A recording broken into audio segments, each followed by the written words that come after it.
Stupid. An admirable quality for an enemy to have. You say you can destroy us by outworking us.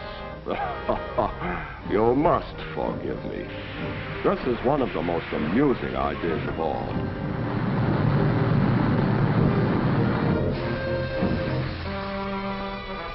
You have not met our workers, have you?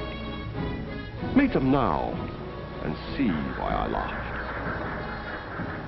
They work long hours than you do, twice as long quite often. Why not? They are not working clock. They are working to win the war. They do not make as much money as you do.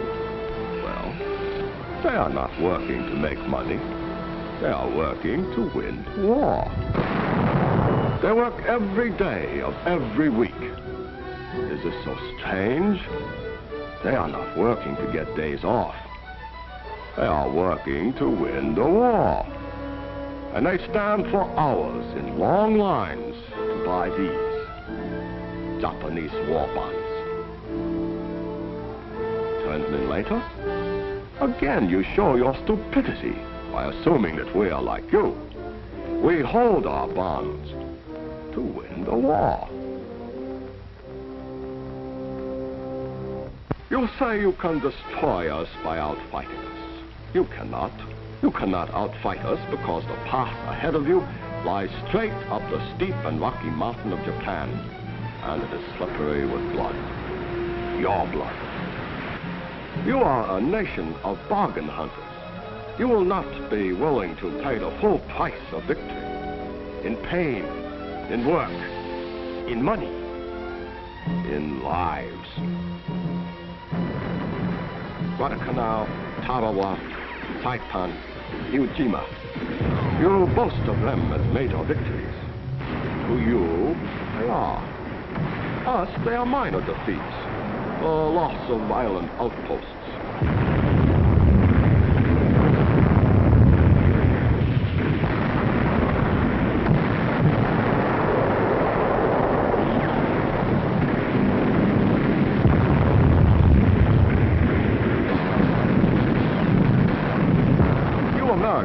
Fond of saying, look at the score. Very well. Look at it. You sent your finest troops against these outposts. They died by the thousands. Here they are, massacred, slaughtered.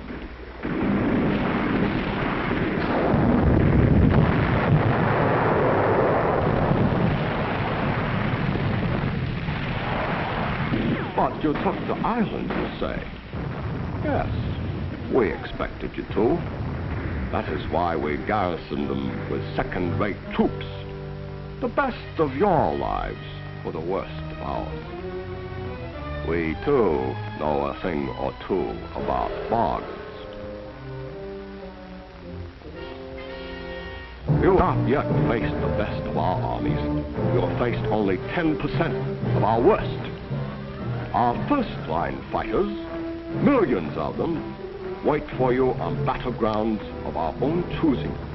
Wait across vast waters which thin out your supply lines and weaken your fighting strengths before you even reach. They wait in Japan, in China, in Burma, and all the other half of the world. Our half. And they laugh at you because you are so wrong about them. They have reached full strength, you say, and there are no more replacements. Listen well. More men, many more, enter our armies every day, month in and month out, than we lose in casualties. They are ignorant little savages, you say. Ignorant? 90% of our armies can read and write. Can you say the same for your own? Little, whole divisions of our first-line fighters, our real armies, are big men, the kind you describe as six-footers. Savages? No, merely realists who face facts. It is a fact that the strong rule the weak, so we rule the weak. It is a fact that the strong remain strong only if they exercise their strength. So, we exercise our strength. It is a fact that the lower the birth rate among the weak, the less potential danger for us in the future. So, we control the birth rate. It is a fact that prisoners taken become a liability after they are drained dry of useful information.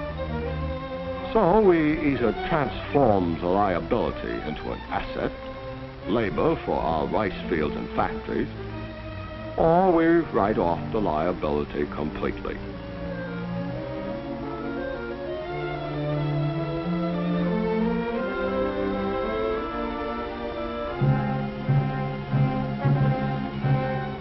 For further details, you might speak to those of you who were so long our guests in the Philippines, those who still live. It is a fact that human lives are cheap. Unlike you, we have no cowardly illusions about their value. So we spend lives freely. Yours and ours. Freely, did I say? I am too modest. Lavishly is more accurate. I refer you to what my Japan told you early in the war. We are prepared to spend 10 million lives to defeat you. How many are you willing to spend? Think well before you answer. And remember what you paid to dig a few thousand of us out of caves on Iwo Jima. Only a few thousand. And there are 70 million of us left, waiting for you. 70 million who have planned for decades to destroy you, who await eagerly and passionately the sacred honor of dying to halt you, who will stop at nothing, nothing, to crush you. 70 million people, if you will, to be dug out of caves. Japanese caves? You give no one but yourselves credit for the ability to hold aces up the sleeve, do you? There are caves in China, the China so near to us, the China we control. Should you edge uncomfortably close to our home island, it would be simple to move across the narrow sea of Japan, would it not? A move of only 100-odd miles. Already we have much of our industry there. And then, imagine, if you have the nerve, what it would be to dig 70 million out of buildings, gullies, caves, mountains, in a country as large as yours. Imagine even trying to pursue us into such a vast fight. You have seen a fly trapped and attacked by the spider. Come close, and you will die in the same way, bled white. No, we have not even begun to hurt you, nor you us. Our war has not even started. We know this because we know the heart of Japan. You do not. We are not Germany, a walnut. We are Japan. A mountain easily eaten once the shell is cracked. A spider web, a flame that feeds on hate of you. Let the game begin. We gamble only once for all time, and the stakes are all or nothing. Perhaps I disturb you with my harsh picture of what lies ahead. So feast instead on this, the beauty of my Japan. It is more to your taste for a world of make-believe rather than one of realities. No, I must not disturb you. I must not awaken you. Your dreaming is pleasant and useful to us, for you dream of victory rather than work for it. You talk total war rather than fight for it.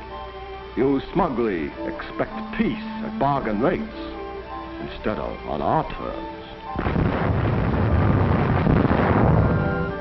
By all means, come to my Japan, if you dare. And welcome. It is beautiful here. as beautiful as the sight of your blood on our bayonets.